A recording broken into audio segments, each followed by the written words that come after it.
hi, hello, how are you? I'm Pia.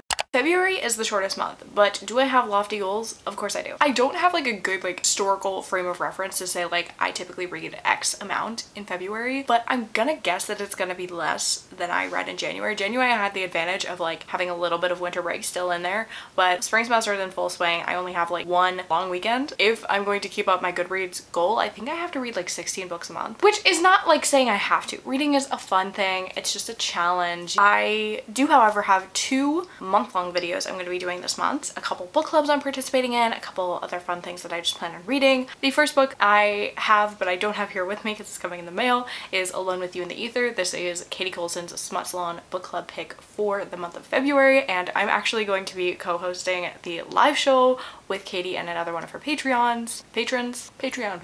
Maybe. I am so excited. I hope to see some of you guys there, talk with you about this book. I've been meaning to read this book for a very long time, like before it was traditionally published. This is supposed to be like a very heartbreaking love story. That's why we're reading it in February, and I'm very excited. It seems like something I would really like, but I haven't liked this author's previous books that I've read by them because I'm not an analytics person. I know Katie is. She's read that twice. Once was enough for me. I'm hoping this is a very different vibe. It seems like it is, but hopefully I will enjoy this, and I will hope to see you guys there at the live show at the end of this month and talk about this book with you all. And then I'm also in another book club at my college that I am on the board for. We vote democratically every month for the book. It's going to be a romance book this month. Present filming, Pia does not know what it is. Now let's get into my fun video plans. So the first one, I'm going to be reading all the rest of the Bridgerton books. So I've read the first 2, so those 3 through 8, I guess. Oh my gosh, what have I gotten myself into? So those are An Offer from a Gentleman, which is Benedict's story, Romancing Mr. Bridgerton, which is Penelope and Colin's story, To Sir Philip with Love, I believe is Aloise's story, When He Was Wicked, Francesca's story, It's in His Kiss, oh, is Hyacinth's, and then the last one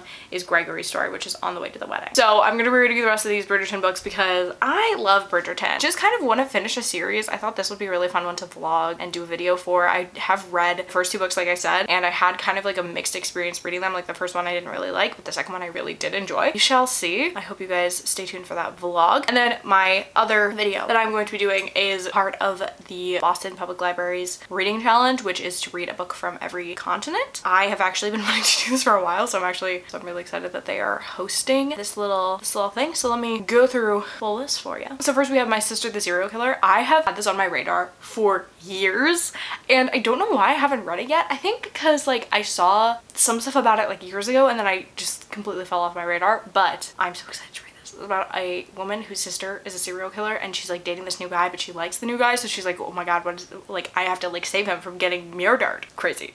And then we have The Only Good Indians. I really think I'm gonna like Stephen Graham Jones, and I haven't tried their work before, so this is one that I've heard a lot about, and I want to try it. I believe Books and Lala has talked about it before.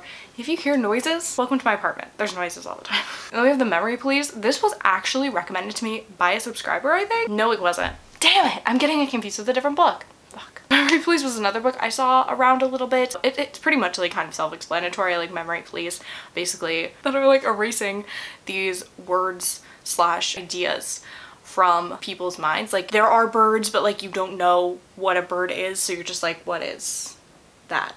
The birds work for the bourgeoisie. That's exactly what it is. And then we have Beartown. Now I might switch this for A Man Called Ove, or Ove. Anyway, I'm gonna read a Frederick Bachman.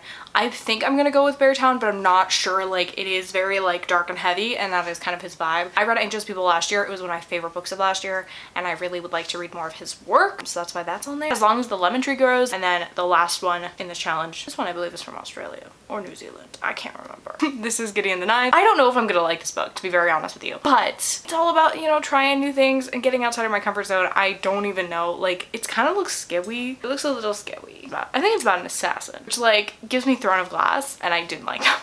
And I have a few more books that I'm just throwing in here. I'm like, if we get to this, we get to this. Not top priority, but like, hopefully. The first is Better Than the Movies. This I was supposed to read last year. I just think I'm going to love this book, which is why I keep putting it off. But I'm planning on using this for a comp in my query letter, and I can't put it in until I've read it, and I can say, this is like this meets this. And right now, I haven't read this, so I don't know if it is like my book. It seems like it is. I just have to... I'm gonna read this right now. For context, I just flipped to a page that starts with a 10 Things I Hate About You quote. And if you know anything about me, you know 10 Things I Hate About You is like my favorite movie. But mostly, I hate the way I don't hate you. Not even close. Not even a little bit. Not even at all. Okay, I know I just have such high expectations for this book. I really feel like I'm gonna love it. I have to freaking read it so that I can finish my query letter this month. We shall see. I also heard it's getting a sequel, I want to say. So I gotta catch up. And this author has so many other like rom-com books that people love, and I would love to be a part of that club. We have a new release. This is Planning Perfect. This one I got an arc of off of NetGalley, and I would really like to read my arcs. It's so difficult. But this one really intrigued me because it is sapphic, and it's also, I believe, one or both of the characters are on the ace spectrum, and it's like about like planning. It's about like wedding planning, and I believe one of the main characters is just like very like type A, planning everything. I kind of love that. So I am very excited. I believe it's also set over the summer, so that's one of my favorite things as well, and it just seems like a really cute thing that I would really enjoy, which is why I got the arc of it, and I should probably read it. And then the last book that is like on my maybes is The Charm Offensive. This one I have to read it or I'm gonna unhaul it because I think I would like this. I really should, by all means. Like, this is about a like bachelor and his producer, the producer guy, and it's their romance. Again, has like ace representation. I believe it's like a demisexual main character, and like I should love this book. However, this author, their newest book, their latest book, I really didn't like. So I am very nervous going into this, but I really just want to read it because like it should be something I love. I think that if I don't read it, I'm just not ever going to read it because I'm just going to be too afraid that I just don't like this author. So I need to read it, whether it's this month or not. We'll see. Those are all of the books that I'm planning on reading this month. I didn't count them. I'm like, some of these are not getting read, which is so real. Look out, stay tuned for those fun videos that I have coming up. Hopefully we get to all these. We shall see in my wrap up at the end of the month. Just want to let me know what you're reading in February, what you've read recently, anything about anything that's chill. And if you want to keep updated with my progress as I'm reading these books, you can follow me or friend me on Goodreads, or you can follow me on my Instagram. And with that being said, make sure to like, comment, subscribe to all the things, and I will see you in my next video. Bye!